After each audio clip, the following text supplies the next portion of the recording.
कि मेरे हाथ में अगर एक 2000 रुपए का नोट हो और एक हाथ में 2 रुपए का सिक्का हो, और अगर दोनों मेरे हाथ से गिर जाए, मुझे बताइए आवाज कौन करेगा, नोट या सिक्का?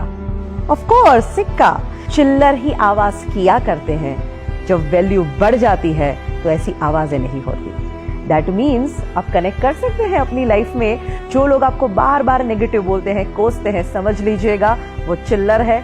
तुम्हें अपना वैल्यू बढ़ाना है।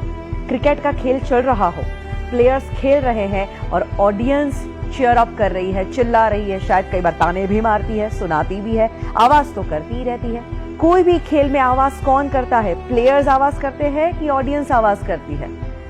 ऑफ कोर्स ऑडियंस आवाज करती है। दैट मीन्स अगर आपकी जिंदगी में बहुत लोग आवाज करने लगे तो समझ लीजिएगा आप सच्चे खिलाड़ी हो, और वो अभी भी ऑडियंस ही है। एंड जब आपके अंदर ये एटीट्यूड आ जाएगा ना, आपको कोई रोक ही नहीं सकता। तो आज मैं आपको यही कहना चाहती हूँ कि दिल की आवाज जरूर सुनो, एंड ऑफ कोर्स एक एटीट्यूड अपनाओ जिसे हम कहते हैं नेवर गिव अप। जिंदगी में हार मानो ही नहीं। कितने सारे लोग हैं जिन्होंने इस एटीट्यूड को अपनाया और अपनी लाइफ को चेंज कर दिया। सबसे बड़ा एग्जाम्पल है अब्राहम लिंकन। दोस्तों, उनकी जिंदगी से इतना इंस्पिरेशन मिलता है कि जो बंदा गरीबी में जन्म लेता है, इतनी तकलीफें भुगतता है, इतनी हद तक वो डिप्रेशन में चले गए थे कि कुछ समय तो उनके जीवन का ऐसा बीता कि अगर कहीं चाकू छुरियां है तो वो वहां से चले जाते थे, क्योंकि उनको ये डर था कि कभी मैं वो चाकू उठा के अपने आप को मार न दूं। इस टाइप के डिप्रेशन में चले गए। उसके बाद बिजनेस में फेलियर के बाद जब वो पॉलिटिक्स में आए, वहां पे भी क्या हुआ? Continuously failures.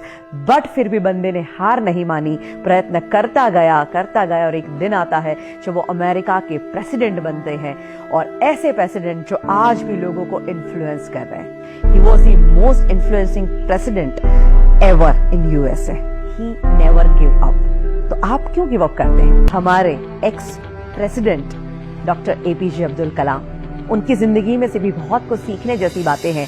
वो पायलट बनना चाहते थे और वो इंटरव्यू देने के लिए गए थे, और जब रिजल्ट आता है 9 लोग थे, 8 लोग सिलेक्ट हो जाते हैं और वो अकेले बंदे थे जो रिजेक्ट हो जाते हैं। इतना दुख होता है और उदास होकर वो एक कोने में चले जाते हैं और बैठे हैं, और वहीं से एक इंसान गुजरते हैं और वो उनको चेहरे से ही देख के कहते हैं कि बेटा तू क्यों इतना उदास है? ये कहते हैं कि मैं क्या करूं, आज मेरा इंटरव्यू था, 8 लोग सिलेक्ट हो गए और मैं अकेला रिजेक्ट हो गया। इससे बुरी बात क्या हो सकती है? तो वो संत बड़े प्यार से कहते कि बेटा शायद तू अभी समझ नहीं पा रहा है, और शायद हो सकता है ऊपर वाला तुझे उससे भी बेहतरीन कुछ देना चाहता है। You never give up. ये सलाह उनके मन में बैठ गई और उन्होंने सोचा कि मुझे हार नहीं मानी। उन्हें प्रयत्न करना शुरू कर दिया, और बाकी जो हुआ वो तो इतिहास आप जानते ही हैं।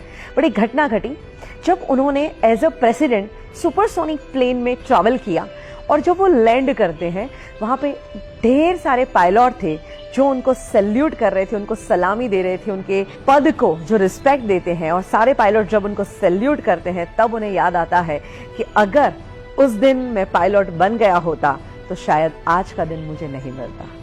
दैट मीन्स उनके अंदर एटीट्यूड था नेवर गिव अप, और उसी एटीट्यूड ने उनको कहां से कहां पहुंचाया। और सोचिए दोस्तों, अगर यही एटीट्यूड आप भी अपनाएं तो हम लोग कई बार चीज गलत ना हो जाए, मुझसे गलती ना हो जाए, इस डर से भी बहुत कुछ नहीं करते। बट याद रखिए, गलती वही करते हैं जो कुछ करते हैं।